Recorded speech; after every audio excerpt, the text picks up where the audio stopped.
नमस्कार, आप सभी लोगों का चैनल में बहुत बहुत स्वागत है।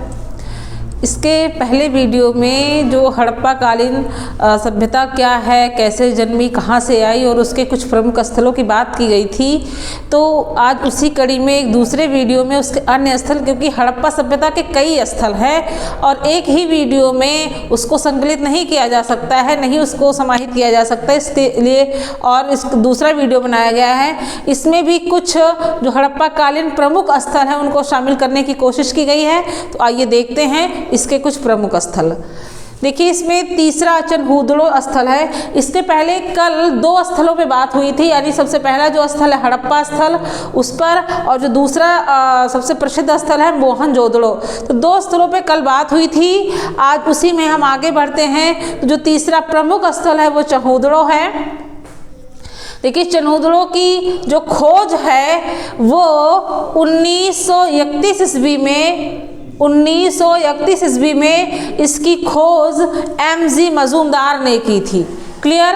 इसकी खोज किसने की थी? तो 1931 ईस्वी में एम.जी. मजूमदार ने की थी और इसको उत्खनित करवाया, यानी खोज तो 31 में हो गई थी, लेकिन इसकी खुदाई जो है वो इसके 4 साल बाद 1935 में शुरू करवाई गई थी। और किसने शुरू करवाई थी? तो मैके महोदय ने इसकी खुदाई करवाई है, लेकिन इसकी खोज जो है वो एम.जी. मजूमदार ने 1931 ईस्वी में की थी।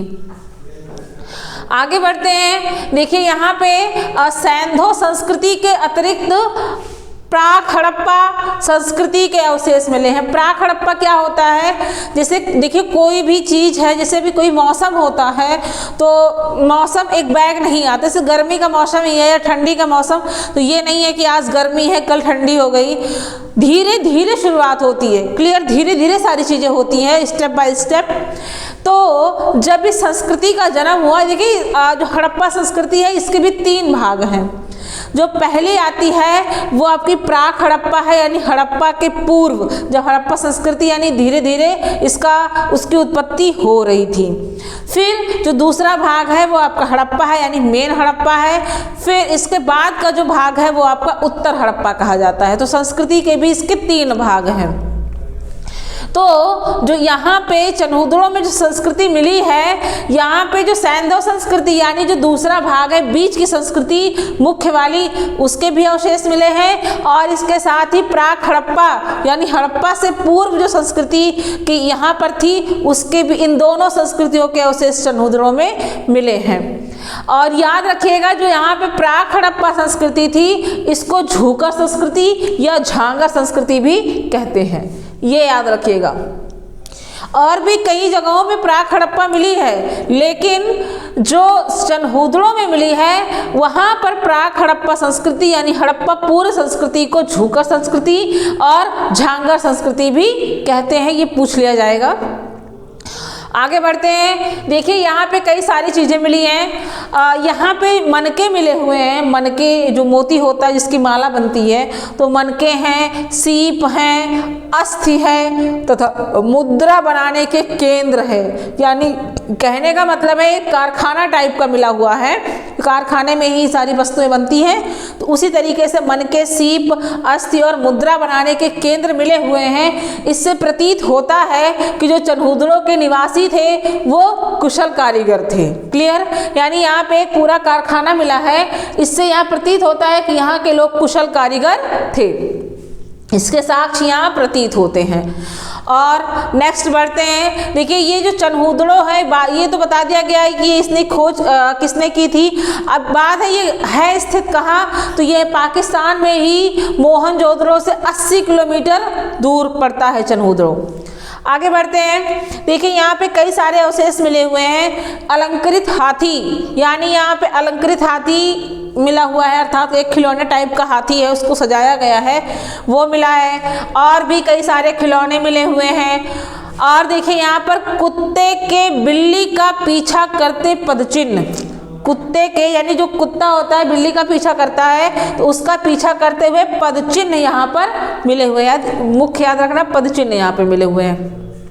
फिर आगे बढ़ते हैं, इसमें देखिए सौंदर्य प्रसाधनों में जो प्रयुक्त होने वाली चीज़ है, जिसे सौंदर्य प्रसाधन का मतलब जो महिलाएं मेकअप करती हैं, तो मेकअप में जो लिपस्टिक यूज़ होती है वो यहाँ से मिली है, ये भी इम्पॉर्टेंट है। क्लियर? यानी सौंदर्य प्रसाधनों में जो एक है लिपस्टिक, यानी लिपस्टिक के अवशेष कहाँ मिलते हैं, तो चनहूदड़ों में मिलते हैं। याद रखिएगा, ये एक ऐसा स्थल है जहाँ पे सौंदर्य प्रसाधन के अवशेष मिले हैं और अन्य किसी भी स्थल में ये अवशेष यानी सौंदर्य प्रसाधन से संबंधित अवशेष नहीं दिखाई देते हैं। आगे बढ़ते हैं, देखिए चनहूदड़ों एकमात्र ऐसा पूरा स्थल है जहां पर ईंटें वक्राकार यानी वक्र के आकार की ईंटें यहां पर मिली हुई हैं। क्लियर? ये हो गया चनहूदड़ों। अगला जो स्थल आता है सबसे इंपॉर्टेंट और प्रसिद्ध स्थल है आपका लोथल। क्लियर? देखिए लोथल देखिए लोथल के आगे लिखा है मृतकों का टीला।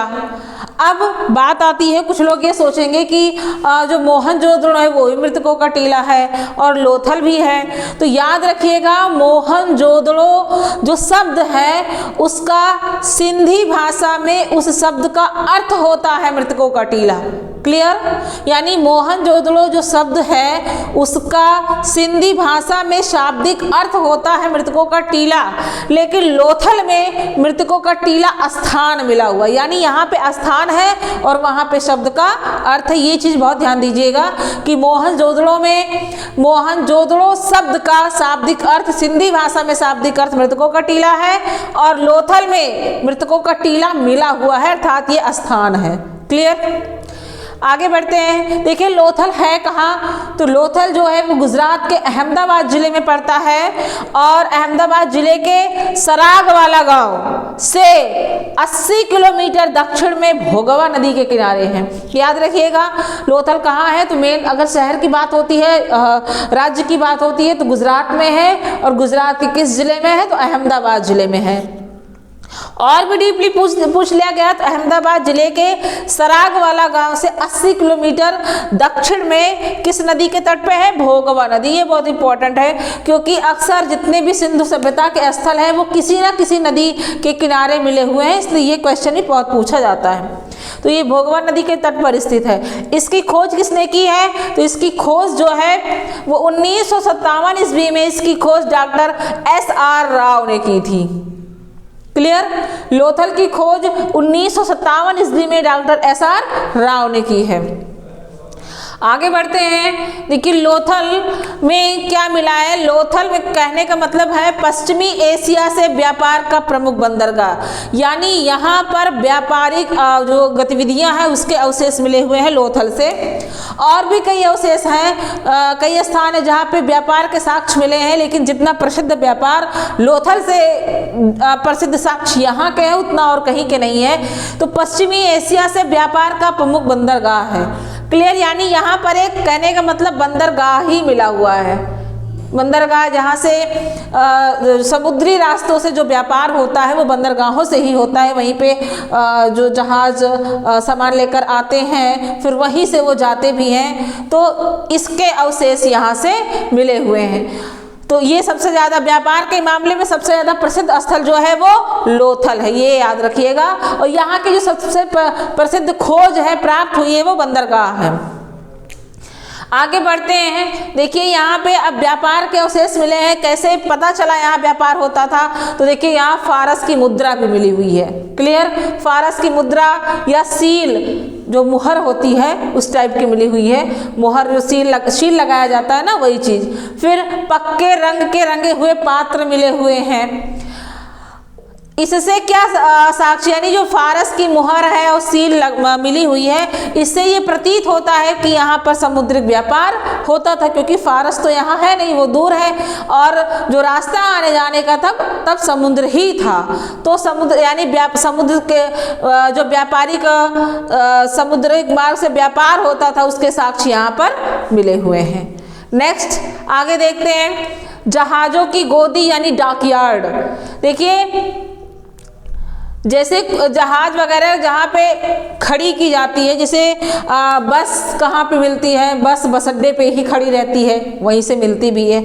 ऐसे ही जब जहाज जहाँ से आती है, यानी सामानों का आयात निर्यात जो होता है वो बंदरगाह से होता है, बंदरगाह मिला है। और जहाज़ों की गोदी यानी यहाँ पे जहाज़ें खड़ी होती थी, रुकती थी, तो ये डॉकयार्ड होता है जहाँ पे जहाज़ें खड़ी की जाती हैं। तो एक डॉकयार्ड यहीं पे मिला है, क्योंकि ये बंदरगाह था ही, इसलिए यहाँ पे एक डॉकयार्ड मिला है। ये भी प्रसिद्ध खोज है इस समय की। सबसे महत्वपूर्ण वस्तु स्थान है जो यहाँ से प्राप्त हुआ है लोथल से। फिर यहाँ पे धान और बाजरे के साक्ष्य मिले हुए हैं, यानी इनके दाने यहाँ से प्राप्त हुए हैं। फिर देखिए आगे मिला है घोड़े की लघु मृण मूर्तियाँ, यहाँ से घोड़े की लघु मृण मूर्तियाँ भी मिली हैं। और सबसे प्रसिद्ध है 3 युगल समाधियाँ। ये लोथल से ही एकमात्र सिंधु सभ्यता का एकमात्र स्थल लोथल है जहाँ से 3 युगल समाधियाँ हैं, यानी एक ही साथ 3 लोगों की समाधियाँ मिली हुई हैं। फिर यहाँ पे देखिए अग्निवेदी के साक्ष्य मिलते हैं, अग्निवेदी हवन कुंड के साक्ष्य यहाँ पर मिलते हैं। फिर आगे हम बढ़ते हैं, देखिए यहाँ पे वर्णन है चालाक लोमड़ी का अंकन वहाँ पे मिला है। और ये ऐसा माना गया है, विद्वानों के द्वारा माना गया था कि ये पंचतंत्र से प्रेरित है चालाक लोमड़ी, अर्थात कहने का मतलब है कि पंचतंत्र में इसकी कहानी वर्णित है, तो ये इससे संबंधित है। आगे देखिए यहाँ मृदभांड मिले हुए हैं, उपकरण मिले हुए हैं, मोहरे हैं, और बाट है, बाट जो सामान को तौलने के लिए होता है, माप जो माप और बाट यानी ये सब वस्तुओं को तौलने के लिए प्रयोग किए जाते हैं, उसके अवशेष भी लोथल से मिले हुए हैं। नेक्स्ट आते हैं हम, अगला स्थान पड़ता है कालीबंगा, ये भी सबसे ज़्यादा प्रसिद्ध है। देखिए कालीबंगा, कालीबंगा का अर्थ क्या होता है? इसका जो शाब्दिक अर्थ होता है काली चूड़ियाँ। काली मतलब काली, बंगा माने देखिए बैंगल्स बोलते इसको, काली चूड़ियाँ इसका शाब्दिक अर्थ होता है।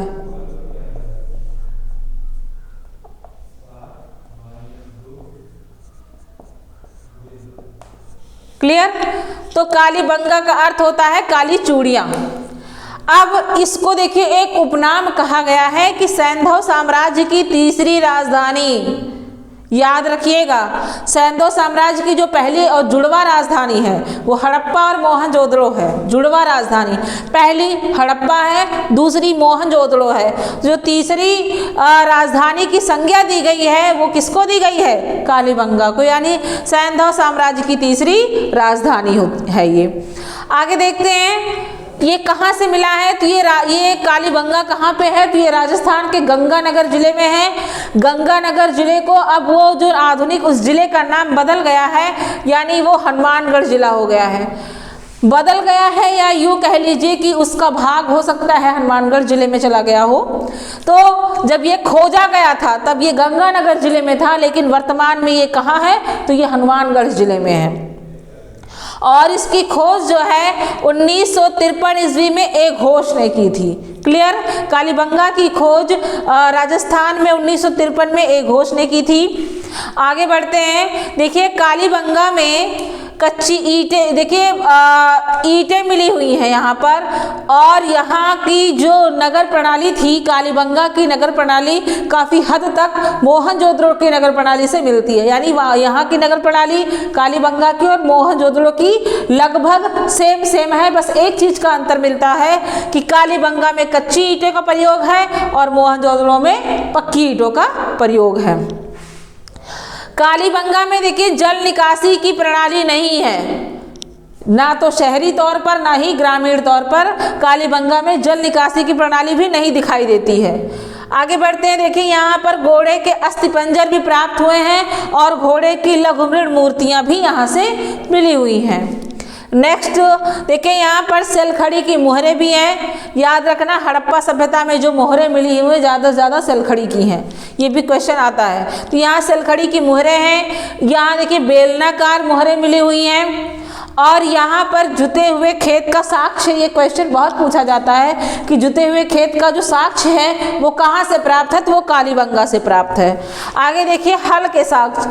हल मतलब जैसे जो खेत जोतने का साक्ष्य है, तो जो हल होता है, हल से जब बैलों द्वारा जोता जाता है तो जो नीचे लोहे का बना होता है जिसको फार भी बोलते हैं या हल बोलते हैं, तो उस हल के साक्ष्य भी कालीबंगा से मिले हुए हैं। आगे ईंटों से निर्मित चबूतरे भी यहाँ से मिले हुए हैं और सबसे प्रसिद्ध यहाँ पर हवन कुंड या अग्निकुंड भी मिला हुआ है। आगे बढ़ते हैं। देखिए कालीबंगा में जो अंतिम संस्कार होता है उसके साक्ष्य भी यहाँ से मिले हैं और उनकी 3 विधियों, देखो संस्कार जो अंतिम संस्कार कई तरीके से अलग अलग धर्मों में होता है, तो उसकी 3 विधियाँ यहाँ पर हैं। यानी कालीबंगा में शवों की अंत्येष्टि संस्कार है तो 3 विधियाँ हैं। कौन कौन सी है? पूर्ण समाधिकरण विधि मिली हुई है, यहाँ से प्राप्त होती है। आंशिक समाधिकरण प्राप्त होता है और दाह संस्कार के प्रमाण भी मिलते हैं। जैसे कहने का मतलब कुछ लोग जो जला करके दाह संस्कार करते हैं, कुछ लोग दफना करके करते हैं, कुछ लोग ताबूत में दफनाते हैं, तो अलग अलग तरीके के अलग अलग धर्मों में संस्कार होते हैं। तो वही अंत्येष्टि संस्कार यानी यहाँ पर 3 विधियाँ मिली हुई हैं। ये हो गया कालीबंगा। नेक्स्ट चैप्टर जो आता है वो बनवाली है। क्लियर। नेक्स्ट महत्वपूर्ण जो स्थल है वो आपका बनवाली है। बनवाली कहाँ पे है? तो बनवाली हरियाणा के हिसार जिले में पड़ता है। क्लियर। हरियाणा के हिसार जिले में है और इसकी खोज किसने की थी? तो 1973 ईस्वी में इसकी खोज रविंद्र सिंह बिष्ट यानी RS बिष्ट ने की थी। क्लियर। यहाँ पर देखिए 2 सांस्कृतिक अवस्था, प्राक हड़प्पा और हड़प्पा कालीन। अभी इससे पहले भी हमने यहाँ बताया था कि चनहूदड़ों में भी असैंधो संस्कृति के अतिरिक्त प्राक हड़प्पा यानी यहाँ पर भी 2 मिला हुआ था। तो बनवाली में भी 2 संस्कृतियाँ प्राप्त होती हैं। प्राक हड़प्पा अर्थात हड़प्पा से पूर्व का जो समय था और हड़प्पा कालीन संस्कृतियाँ भी यहाँ पर मिलती हैं, यानी यहाँ पे दोनों मिलती हैं। आगे जो बनवाली की सबसे महत्वपूर्ण विशेषता है वो ये है कि यहाँ पे जल निकास की प्रणाली, बहुत अच्छी जल निकास की प्रणाली यहाँ पर मिलती है। नालियाँ वगैरह बहुत अच्छे से बनाई गई थी, कहीं भी पानी इकट्ठा होने का स्थान नहीं है। तो यहाँ की महत्वपूर्ण विशेषता है जल निकास प्रणाली। आगे देखिए यहाँ पे कई सारी वस्तुएं प्राप्त हुई हैं। तो सेलखड़ी की मुहरें यहाँ भी मिली हुई हैं। फिर यहाँ पे जो सबसे प्रसिद्ध देखिए ये हल की आकृति का खिलौना, यानी एक खिलौना मिला हुआ है। बच्चों का खिलौना जो होता है वो हल की आकृति का खिलौना। याद रखिएगा यहाँ पे हल के साक्ष्य है, यानी खेत जोतते हुए हल के साक्ष्य है, लेकिन जो यहाँ पे हल की आकृति है वो एक खिलौने के रूप में है। क्लियर। फिर आगे देखें यहाँ पे तिल के दानों के अवशेष हैं, यहाँ पे सरसों का ढेर का अवशेष मिला हुआ है और यहाँ से 80 अच्छे किस्म की जो जौ आपकी जो जौ फसल है उसके भी दाने यहाँ से, उसके भी बीज मिले हुए हैं। फिर यहाँ पे सड़कें बहुत अच्छी हैं वो भी प्राप्त है। यहाँ से मनके मिले हुए हैं। मातृ देवी की लघु मृण मूर्तियाँ मिली हुई हैं और यहाँ पर मनुष्यों और पशुओं की भी मूर्तियाँ हैं। क्लियर। यहाँ पे देखिए चर्ट के फलक आदि भी यहाँ से मिले हुए हैं। तो ये यहाँ का प्रसिद्ध जो वस्तुएं यहाँ से प्राप्त हुई हैं वो है, यानी जो बनवाली अर्थात हरियाणा पे पड़ता है, तो यहाँ से ये वस्तुएं मिली हुई हैं। अगला आपका आता है, ये भी देखिए सबसे प्रसिद्ध स्थल है सुरकोटदा। ये कहाँ पड़ता है? तो ये गुजरात के कच्छ जिले में है। क्लियर। याद रखना लोथल कहाँ था? तो गुजरात के अहमदाबाद जिले में था। सुरकोटदा कहाँ है? तो ये गुजरात के कच्छ जिले में है और इसकी खोज किसने की थी? तो 1964 ईस्वी में इसकी खोज जगपत जोशी जी ने की थी। क्लियर। देखिए यहाँ पर जो सबसे प्रसिद्ध सुरकोटदा है वो घोड़े की अस्थियाँ यहाँ से मिली, इसके लिए सबसे प्रसिद्ध है। क्लियर। जो घोड़े की अस्थियाँ यहाँ से मिली हुई हैं ये सबसे प्रसिद्ध हैं और इसके साथ ही यहाँ पर एक विशेष प्रकार की कब्रगाह यानी कहने का मतलब कब्रिस्तान भी यहाँ से एक प्राप्त हुआ है। तो ये यहाँ के प्राप्त वस्तुएं हैं, याद रखना ये बहुत पूछा जाता है। घोड़े के अस्थि पंजर, देखिए घोड़े की जो लघु मृण मूर्तियां हैं वो कई जगह मिली हुई हैं, लेकिन घोड़े की अस्थियां सुरकोटदा में मिली हुई हैं। तो ये भी यहाँ के प्रमुख स्थल हैं। अभी कुछ स्थल और भी बाकी हैं, जैसे धौलावीरा है, बनवाली है, रंगपुर है। तो वो हम उन स्थलों को आपको अगले नेक्स्ट वीडियो में पढ़ाएंगे, उसमें बताएंगे उन स्थल में क्या है। और उसके अतिरिक्त भी जो अन्य छोटे छोटे स्थल है जैसे रोपड़ वगैरह है, तो ये किसने खोज की थी, कब की थी, और कहाँ से ये स्थान प्राप्त हुए हैं, यहाँ से कौन कौन सी वस्तुएं मिली हैं, तो उसमें हम अगले वीडियो में मिलते हैं। तब तक के लिए बहुत बहुत धन्यवाद।